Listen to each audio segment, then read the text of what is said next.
Hello, hello, and welcome to this week's Facebook Live. Today, we are going to dive into turning your passively viewing browsers into actual paying customers of your Etsy shop.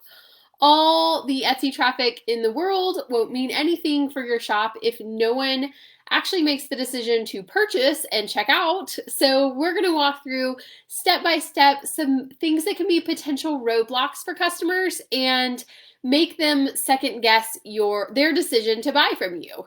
So if you're new around here, my name is Lauren and I teach Etsy shop owners how to scale their sales and increase their Etsy revenue by focusing on what works for their shop and letting go of all of those time-wasting ways of marketing your shop. If you are live on this Facebook Live, I would love for you to introduce yourself. Hey, Brandy. Hey, Shema. I am so glad that you are here. Of course, you can ask questions. I'm going to wait until the very end to answer any questions, so I'll be able to scroll back up and see the comments. But if there are things that you have questions about along the way, make sure that you answer them or ask them, and I would love to answer them for you. So if you're struggling with getting your shop optimized to even get traffic into your shop in the first place, I do want to remind you that I have a checklist that can help get started on the path to optimizing your listings that bring in traffic through the Etsy SEO. And that is called the 7 Steps to Mastering Etsy SEO Checklist. And you can download it at laurenkeplinger.com/7 steps, the number 7 steps. So today we are going to talk about your conversion rate. And if you're not familiar with the term conversion rate, it's the rate at which people decide to purchase from your shop as a percentage of the total amount of traffic that you're actually getting into your shop. So for example, if you have 100 visits to your shop and you have 10 purchases, then you have a 10% conversion rate. So that would be amazing. 10% conversion rate would be really high. But that is just a percentage of the total amount of traffic that you have. You can find that your conversion rate is already calculated out for you on the sales page on your, or not the sales page, stats page on your dashboard. So if you go to your dashboard and you click on stats, then it will show you your conversion rate for whatever period of time that you select on that page. So it's not something that you have to calculate for yourself. I do want to go ahead and just say from the get-go, because I always get this question, the average conversion rate for a newer shop that doesn't have maybe really consistent sales or a really strong sales history is around 1 to 2%. For a more established or a busier shop, that can tend closer to 3 to 5%, but it is really dependent on what you sell. So if you sell higher priced items, for example, a lot of times those conversion rates will be a little bit lower, and that is normal for higher priced items. So it's going to be somewhat industry dependent, but that's kind of a guideline. Newer shops, 1 to 2%. More established or busier shops, 3 to 5% are really strong conversion rates. So in my example earlier, with a 10% conversion rate, that's not really super realistic. I was just using that as an example because it makes it easier to do that mental math. So knowing that your conversion rate is going to be fairly low in general, 1 to 2 or maybe 3 to 5%, which is true for all of retail, not just Etsy and not just like online shopping. What are some things that we can do to make sure that once we have the attention of that buyer and they are in your shop looking, they actually make the decision to check out and buy something? So the very first place that I want to talk about in this step-by-step guide is your description. Etsy has changed around the way that the listings are shown, or the way the description is shown within the listing. So it's a little bit harder to find than it used to be. It's not as prominently displayed. It used to be just right below the picture. Now it's kind of off to the side. But that does not mean that it's not an important piece to your conversion rate. Your very best buyers from your Etsy shop are going to be the ones that do the research before they decide to buy, and they know exactly what they're buying, and they're buying exactly what they're looking for. You really don't want those buyers who are going to check out and buy your item and then be mad because it's not actually what they wanted to buy or what they were looking for because they didn't read. So even though people will say like nobody pays attention to the description because it's harder to find, that is true that there is some group of buyers who don't read well, they don't read the description well, but those aren't really the people that we're trying to appeal to. We're trying to appeal to those people who are going to look through every single aspect of your listing. They're going to read everything that they can about your shop and the product and everything, and then they're going to find the answers to what they're looking for in the stuff that you have. So we want to make our description as appealing and as informative as possible so that all the questions that somebody might have are answered and your bases are covered and your buyer knows exactly what they're buying and exactly what they're going to get. In the description, we want to start off by describing exactly what the item is physically, or if it's a digital item, exactly what they're getting. What are they buying? How big is it? What color is it? What is it made out of? How many are actually included, especially if you have a picture that shows like a group of them, or you've like styled the picture with some other props. What exactly are they getting? How do they hang it up if they, if it's something that is like a decoration? How do they latch it if it's a necklace? Or what kind of little backings are they on the earrings? How do you use it? What kind of equipment do you need to have to use it? For example, with a digital file or something like an SVG file. So we don't want the buyer to have any questions about exactly what they are buying when they purchase from your shop and they click on that add to cart checkout button on this listing. Not only is that going to help your buyer to understand exactly what the product is, which helps your conversion rate, it's also going to protect you as the seller if there are any issues after the person buys and they turn around and say that they didn't get exactly what they were looking for. For example, think about if you sell jewelry and you say that the item is a 17-inch sterling silver chain with a costume jewelry type stone on the end of it. And then your buyer comes back and they say that the necklace didn't fit them right. It wasn't what they were expecting. They wanted a short necklace and this one is too long. It's very easy then to go back and point them back to the description of your listing where the item is very clearly stated as exactly what they're getting, a 17-inch necklace. So we want to make sure that our bases are covered in that description and in that way, not only from the standpoint of answering those questions for the buyer, but also to protect yourself as the seller. But you don't want to stop there with the description, and I do see that a lot of times that people just have this cut and dry, here's what you're getting, here's all the parameters of whatever you're buying, that's it. We want to make sure that the person is reading through the description and that they're able to see themselves as somebody that would be attracted to this product and that would fit into kind of the vibe of what the product is. So you want to think about your description, including things like what kind of style the product is, or what kind of party it would go for, or maybe a possible gift idea that could be included this could be included as a gift or as a part of a gift, or why this would be a good gift.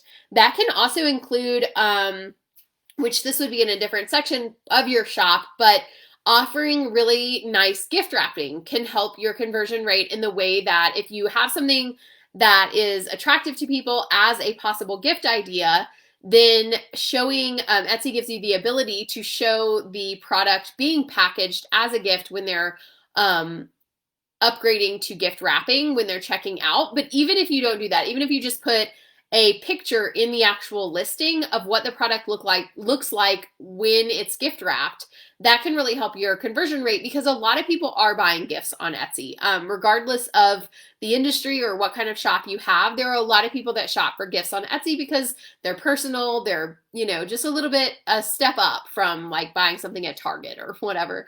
So if you have really beautiful packaging, really nice way of gift wrapping things, or you include a really beautiful card with your picture or with your item when it's sent as a gift, then make sure you take a picture of that and include that picture in your listing photos.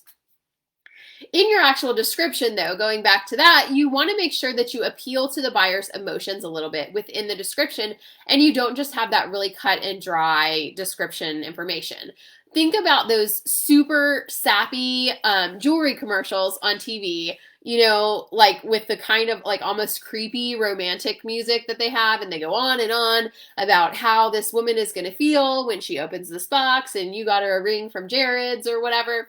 Well, we all know that those are super over the top and really sappy, but think about incorporating just a little bit of that emotion or sort of that appeal to emotions within your description without maybe making it quite that obvious or over the top. So how is this item going to fit into your buyer's life? How is it going to make them feel when they give it as a gift? And how is it going to make that gift recipient feel when they open it? Why does this item in particular make a difference for the person that's buying it or the person that they're giving it to versus somebody else's item or your competitor's item? What makes yours special, and how is that going to make them feel? You get the opportunity within your description to really talk to your buyer, and that's kind of the only place in your shop or in the listing that you have that opportunity to talk directly to them. Unlike the title of your listing, which is really geared more towards being optimized to get found in the search, the description is the place where you can infuse your own personality, and the buyer is able to see that you're an actual person that's selling this item and that you recognize that they are an actual person that's buying it, not just throwing this up on the internet and no one ever really pays attention to it. So you want to act like you are talking to a person when you're describing this item in the description. So the description is a big part of your conversion rate and something that you definitely want to address when you are looking at possible ways or reasons that people are not converting in your shop, or ways to increase that conversion rate. Even if you have, maybe you have like kind of the beginner level of conversion rates, but you want to increase it. Another big thing that can hold people back from converting in your shop is shipping. And this is a really big one. Whether you are participating in the free shipping guarantee or you've decided not to and you've decided to opt out, you want to make sure that your items are competitively listed within what your industry or what your competition does and in line with what people would expect given what you're selling. So if you're selling, for example, furniture, probably people are not going to expect free shipping with furniture because that's crazy. If you're selling jewelry that doesn't really cost that much to ship, then they probably are going to expect free shipping, and likely your competition is also offering free shipping. So you're at a disadvantage if you don't. It's very dependent on your industry and how big and heavy your items are, but I would say for most of us across the board on Etsy, the majority of us are going to be in industries where free shipping is kind of the norm and the standard, and the buyer is going to expect it. So even if you decide to opt out of the free shipping guarantee, or you decide to do it with just the purchases over $35, so the free shipping guarantee also includes if they buy over $35 worth of stuff. You don't have to offer free shipping on every single listing. But you want to make sure if you have the over 35 thing set up that your shipping on your individual items is still very, very reasonable and frankly as low as you can possibly handle. So you want to make sure that those shipping costs are very, very low. Nobody likes to pay for shipping. It's a real breakdown in value between when they're shopping for something and when they see that shipping price. Because when you start shopping or when you start charging for shipping versus just charging for the actual item, there's kind of this disconnect in what they are perceiving the value to be versus what they're actually paying for it. So for example, if you're selling a $20 t-shirt and somebody is buying that $20 t-shirt, then they're deciding that that t-shirt is worth $20 and that's what they're going to pay for it. This is a $20 t-shirt. But if you're selling the same shirt for $15 and then you're charging $5 in shipping or even $3 in shipping, then mentally they have decided that they're buying a $15 t-shirt and that t-shirt is worth $15 to them. But then they're having to pay $18 or $20 for it because of these shipping charges. And in their mind, the value is only $15. So that shipping money is just kind of thrown out the window as a waste of money. So that's where the disconnect comes in when people decide not to purchase because of shipping costs. It's this disconnect in the value that they see in it. I totally understand that this is a marketing thing, and I understand that for some sellers, it feels a little bit gimmicky to raise your prices and then offer free shipping, but study after study has shown that people are more likely to purchase things more frequently and in higher amounts when they have free shipping. They just don't see the value in paying for that shipping, especially in a world when so many shops offer free shipping. And especially as Etsy has pushed more and more to have free shipping across the board, you're gonna struggle a little bit to get found in the Etsy search if you don't participate in the free shipping guarantee. They have straight up said, Etsy has straight up said that that is a part of your SEO, it's a part of your ranking in the search engine. But then you also have this additional roadblock, even if you do get found in the search, for the customers to come through, see your shipping costs, and then still decide to check out and to decide that your product is worth paying the price for the product plus the shipping costs. So if you are currently charging for shipping, particularly if you're charging more than it actually costs you to ship it, and your shipping prices are on the higher end, it's definitely something that is going to hold back your conversion rate and hold people back from making the decision to check out in your shop. So regardless of where you stand on the free shipping issue and you think it's a marketing ploy or whatever, it's definitely something that you want to think about from the buyer's perspective when you're making your listings and you're deciding on your pricing and your strategy for your shop. What kind of value are they going to see in this, and what kind of shipping prices are they going to have to pay? Another part of the shipping is your processing time. This is something that I have seen firsthand in my shop make a really big difference, particularly in the earlier days of my shop where I didn't have the kind of sales history in there that I have now. People want things fast, like they want it yesterday. And if you're able at all to have a fast turnaround time until your item ships from the time that they buy it until the time that it's in the mail, that is going to help people make the decision to purchase. When you extend out that processing time, it's automatically going to remove some of those last minute buyers who just don't have time anymore to get your product before they need it. And it's also just going to self-select out those people who just want things fast. Even if you don't necessarily need something in a certain time frame, a lot of us are just impatient and they say, I want to buy this on a Monday and I want it to arrive to me by Sunday. And it's not because I need it, it's just because I want it. So when you have that faster turnaround time until things ship out, it does make it easier to convert those buyers. If you are getting a lot of traffic into your shop or a decent amount of traffic into your shop, and you're not seeing people convert into buyers, but your processing time is, let's say, 2 weeks, you may want to experiment with decreasing that and making it shorter. I have seen some really good results in my own shop with a processing time between 3 and 5 business days, which is pretty tight. So you also want to really make sure that you're actually able to keep up with the processing time and what you're promising to people. If you shorten that processing time and then you're not able to keep up with it, there is pretty much no faster way to burnout and frustration and customers that are really frustrated with you not shipping things than to have a very short turnaround time, but then not be able to meet that deadline. So next up, I want to talk about pictures. I know that pictures are sort of an area that seem kind of obvious with a conversion rate, although it's very hard for a lot of us to get super high quality product photography pictures. I know, and I have talked extremely openly about struggling with product photography myself. It's not something that I enjoy. It's not something that I'm particularly good at. And I am not saying that you have to be a professional photographer or have Instagram influencer level photography going on in order to be successful. That is not true in my own shop, and it's not true in most of the shops that I see, frankly. You just need basic, well-lit, simple, to the point pictures that show off your products. Don't get too crazy with backgrounds or props or filters or anything like that. I have a link in the description of this video for a background that I like to use in my pictures.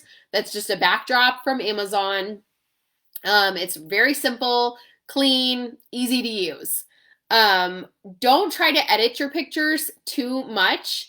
I would recommend you either take them outside in the shade or inside near a window, and that can really help with the lighting in your pictures, but you don't want to have to be editing them too much or changing around the balance on them because it can really make them look kind of strange, and it can also change the color in there. And a lot of times when people over edit their pictures, you can tell that they've been really edited. And so then when people go to look at the listing photo, they are not really sure what the actual color is going to be in the product because the photo has been edited so much.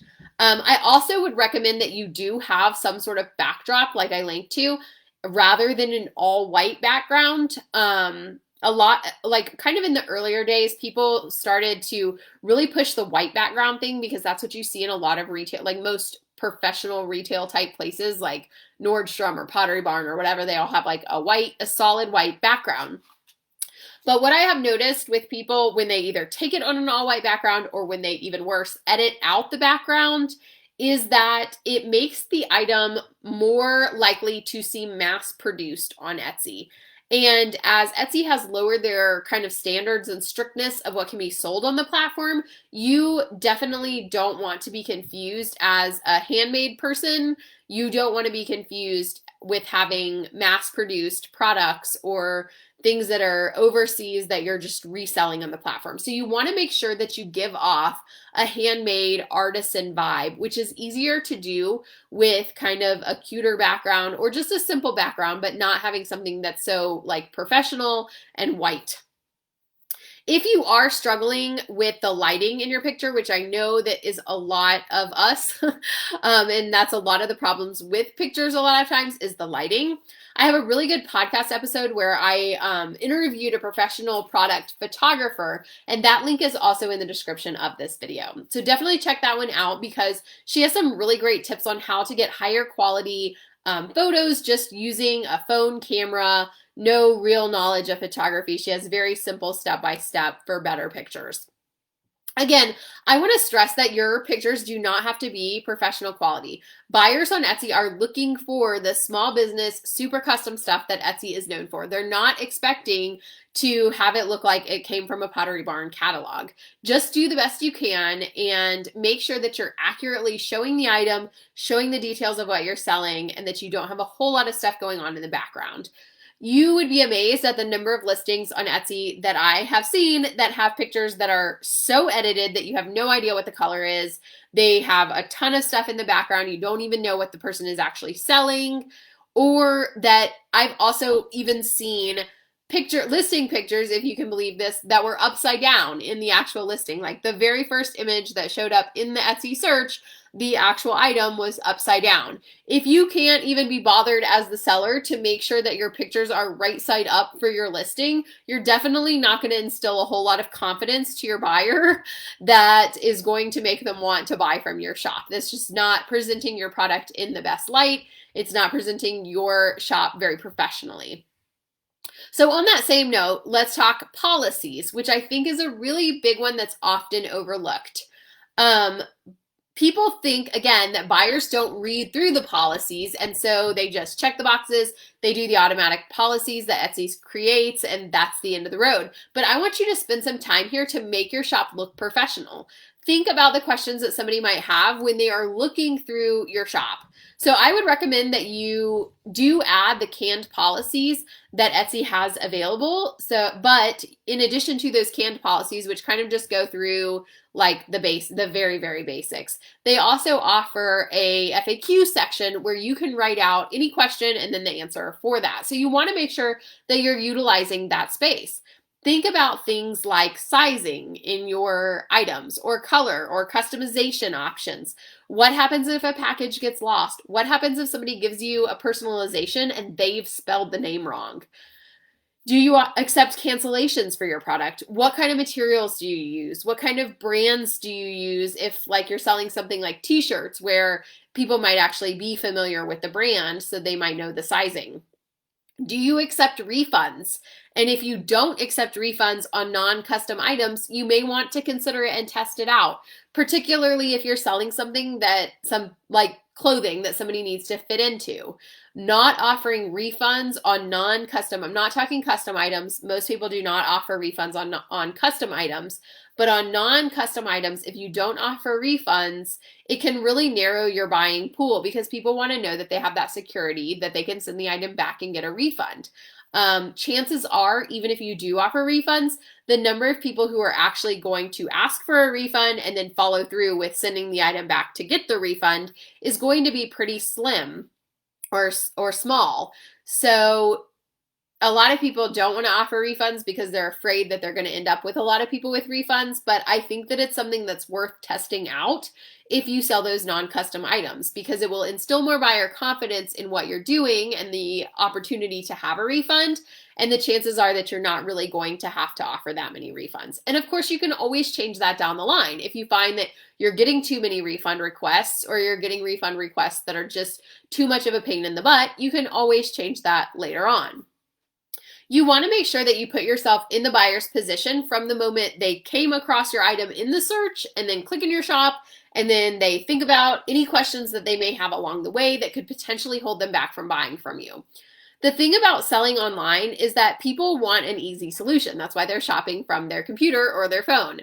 They're not going to work that hard to find the answer to their question. So while they have the ability to click on the button and send you a message and ask a question, you don't want to have to put them in the position where they're shopping, they're ready to go, they're ready to buy, and then something holds them back, they have a question for you, and then they have to stop, send you a message, wait for you to reply, and hopefully come back and buy again. There's a high likelihood that you're going to lose them somewhere along the way if there are all those steps that they have to go to answer their question and be able to feel confident buying from you.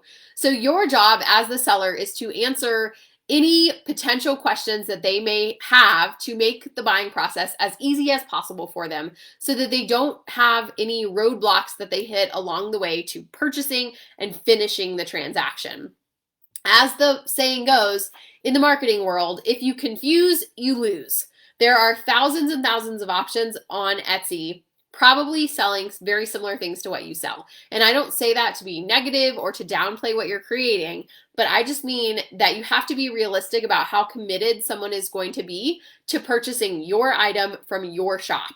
And in all likelihood, if they have a question or something that makes them pause and not be totally confident moving forward with the purchase, they very well may or probably will go back to the Etsy search, find another shop that sells something similar and answers their questions and they feel confident with, and they'll buy from that shop. And that's what we want to avoid. When you have that traffic that's already in there, they're already interested in your product and they're primed and ready to buy, you want to make sure that you can harness as many of those buyers as possible.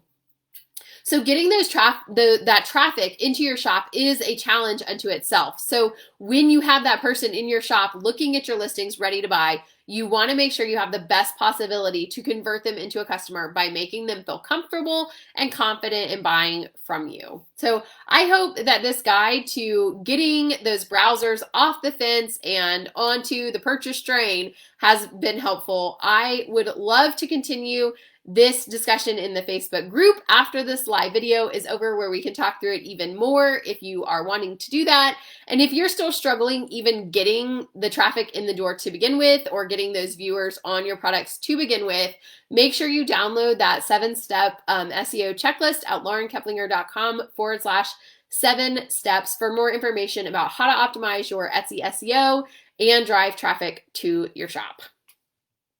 Okay, I would love to answer any questions that you have right now. If anyone has any questions, I'm going to go scroll back through and see if I missed anything along the way. All right, the first question is Katie says, approximately how long does it take for your listings to show up in Etsy after working on your SEO? So this is a tough question because there's not a hard and fast answer. If you are brand new to Etsy and you're just opening up shop, or if it's a new listing, it gets a slight boost in the search right away. But if you're just changing up your SEO, and so you have a listing, it's not been performing well, you're working on your SEO, you've downloaded my checklist and made sure that everything is optimized correctly, then I always tell my students to give it at least 30 days from when you start working on stuff until you start messing with it again. You want to have a good solid chunk of time that you've given it to see how it plays out and what kind of results you're getting before you start changing things again. A major mistake that people make with working on SEO is that they change it and then they change it again and then they change it again, and so they never really know what would have stuck or not. So you definitely want to give it at least 30 days. Honestly, and you're going to hear more about this next week, which I'm really excited to share, a student spotlight, but In my SEO Superstars program, the most results that I see from students come around the 3 to 4 month mark after they have started working on their SEO. So it is definitely not an overnight thing. It's a long haul, and that's why in that program I offer 12 months of support. So it's a marathon, not a sprint, but you should definitely be seeing an uptick before that. It should be like a kind of a gradual thing.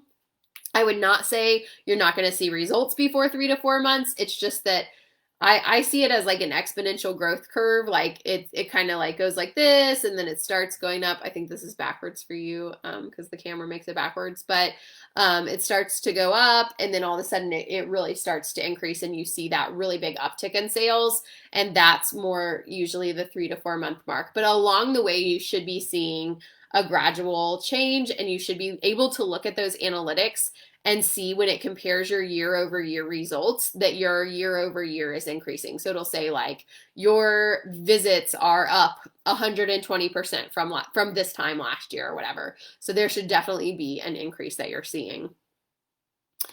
Brandy says, my biggest pet peeve is when shipping prices are elevated. I walk away. Me too. I hate paying for shipping. And so I feel like probably I am not alone in that. I know I'm not alone because all those studies say that I'm not alone, but I think it's becoming even more common as, it used to kind of be an Amazon Prime thing. Now it's like Target, Walmart, Nordstrom, like everybody offers free shipping. So it's kind of one of those sink or swim things. You kind of have to get on board with it. Even though, as a seller, it's not necessarily something that I like from that side of it. Rachel says, I don't buy a product when all the photos are so over edited. Like, just give me one photo that's unedited. Artsy photos are for Instagram, not your shop. I totally agree. You can do whatever you want on social media, but for your listing photo, it needs to be straight to the point. This is what you're buying. These are the colors. This is the style. Like, I don't need some like blurry image that I can't really tell what I'm getting. You need to be able to see what you're buying. And there is nothing that's going to scare people away faster than terrible photos. But again, I don't want you to feel like it's impossible to get good photos. I am a horrendous photographer. Like, I should post some pictures of like the pictures that I try to take of my children. Like, they're horrible. My husband has to take all of our family vacation photos and stuff because I do not have an eye for photography. And so none of my pictures are styled. They're not cute. They just are what they are. It is a simple like aerial photo of the product on a backdrop, and that's it. And that is all that you need. Just the simplicity with decent lighting, and leave it alone and don't try to edit it too much.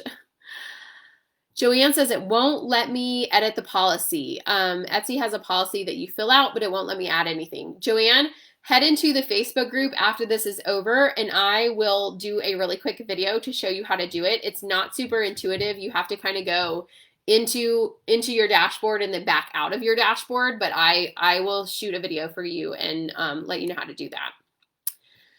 Kara says, is it beneficial to have multiple listings for the same product? For example, using different tags and titles and photos to have a greater chance of coming up in the search. That is not a conversion rate question, but I will answer it anyway. It is beneficial to do that as long as you are targeting really specifically different things. So for example, if you have, let's say, a piece of jewelry and you want to advertise it as a Mother's Day necklace, and then all of your stuff around there is going to be about Mother's Day.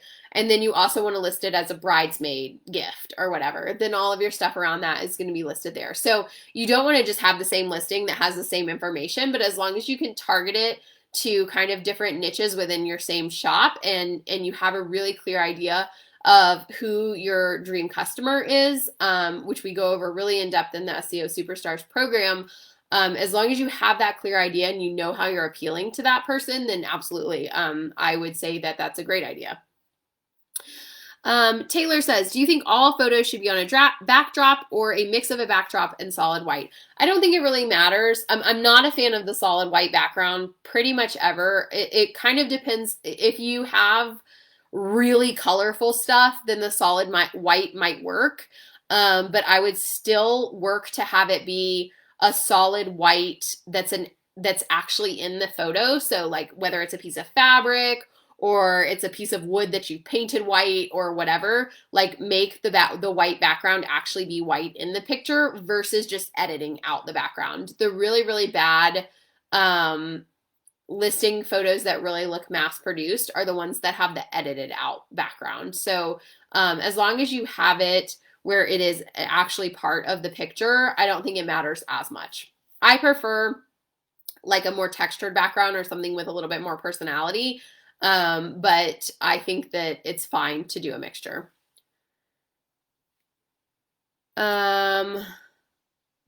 Jennifer, I will answer your question about ads, but I cannot remember the question right at this moment, so I promise I will do that right after this video. Sandra says, do you recommend using Etsy ads? This can be really hit or miss, and it's definitely something you have to test. I do not recommend using Etsy ads until you are getting organic traffic to your shop. And organic sales as well. You want to make sure that your SEO is locked in and your conversion rate is solid before you start scaling that up. You're only going to have success with Etsy ads for things that are already working. So if you're getting a ton of traffic and you are not getting the sales, they're not converting, your conversion rate is really low, then chances are if you pour money into those Etsy ads, the same thing is going to hold true. So those patterns are probably going to be true regardless. If you don't have good views organically to that listing and you pour money into the ads, you're probably still not going to have very good views. So Etsy ads are a great way to scale something up that's already working, but they're not a good way to take something that is not working and make it work. Okay.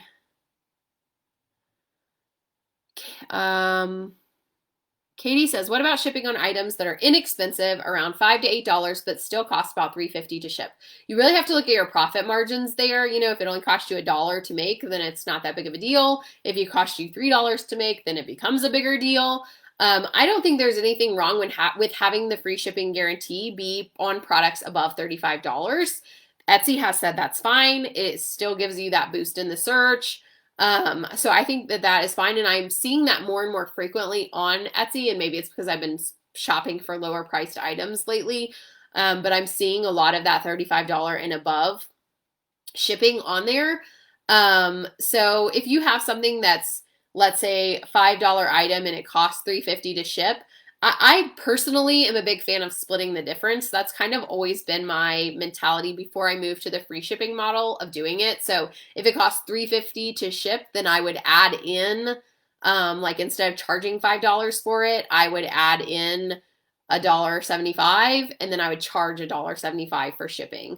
So that way it's bumping up your price a little bit, but it's not such a jump in your price that people are going to be turned off by it. And then it still keeps the shipping pretty low. And it still allows you to recoup that cost, so you're not eating the whole cost of it. Okay, Caitlin says, if you have the same item but different listings, should you make the same title or try to make them different? I would not do just the same title over and over and over and over again. I would change some things, whether you are, I mean, the basics are probably going to be the same if it's the same item, and you can test it. There's a lot of testing that goes on with SEO. You could test it all. All the time, what I find is that you have like the studs and the duds, and they could have the exact same titles. They could have very similar pictures. And for whatever reason, this one listing takes off and the other ones don't, or they lag behind a little bit, or they just don't have as solid sales.